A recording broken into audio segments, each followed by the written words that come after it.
haunted house at the edge of the village. In the 1970s, there was a remote mountain village. At the very end of the village stood an old abandoned house. It was said that a family had once lived there. But one night, for reasons unknown, the entire family mysteriously disappeared. Since then, the house had been deserted and left to decay. One day, a few young people from the village, driven by curiosity, decided to explore the old house at night. As darkness fell, they carried flashlights and carefully stepped inside. The windows were shattered, and cold wind whistled through the broken glass, making eerie woo-woo sounds. They looked around the rooms cautiously, when suddenly they heard faint footsteps. The sound of someone walking on the wooden floor, as if wearing old tattered shoes. Following the sound, they came to a room on the second floor. The door was half open. One of the braver youths pushed it slowly. With a creak, the door opened. Inside, there was an old broken bed. On the bed seemed to be a shadowy figure. A woman wearing a white dress, sitting with her back to them. Her long hair completely covered her face. The young men were terrified and wanted to run, but their feet felt nailed to the ground. They couldn't move. Trembling, one of them stammered, "Who are you?" The woman didn't answer.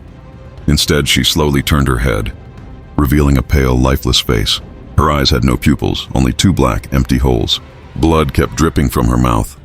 The young men screamed in horror and ran desperately downstairs. They dashed out of the house without looking back, running all the way until they reached the village. Only then did they dare to stop and catch their breath. The tomb raider who met a ghost, the legend of the haunted tomb.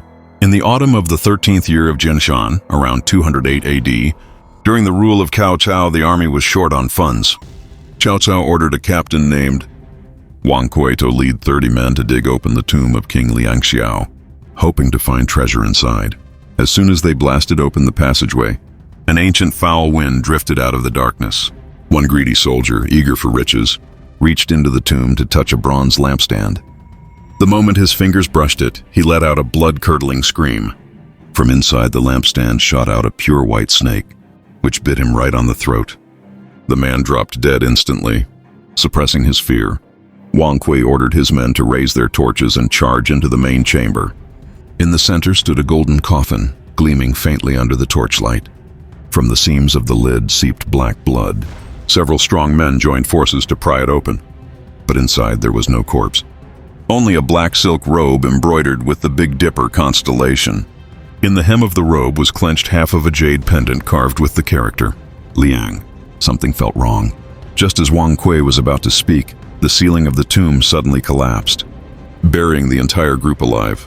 In the suffocating darkness, someone heard a man's voice whispering by his ear, "Tomb Raiders, may your bloodline be cursed forever."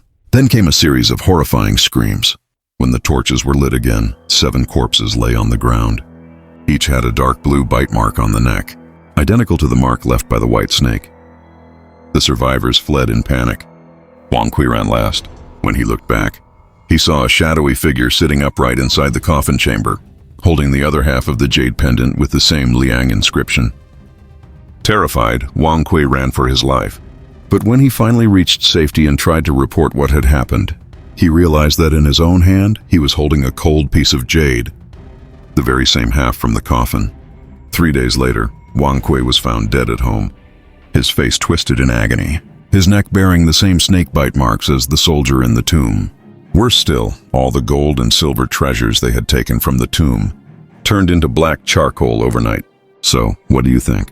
Was the dark figure in the tomb truly the ghost of King Liangxiao, guarding his eternal rest? Or was it a living person, hiding in the tomb and pretending to be a spirit, trying to stop Cao Cao's men from desecrating the grave?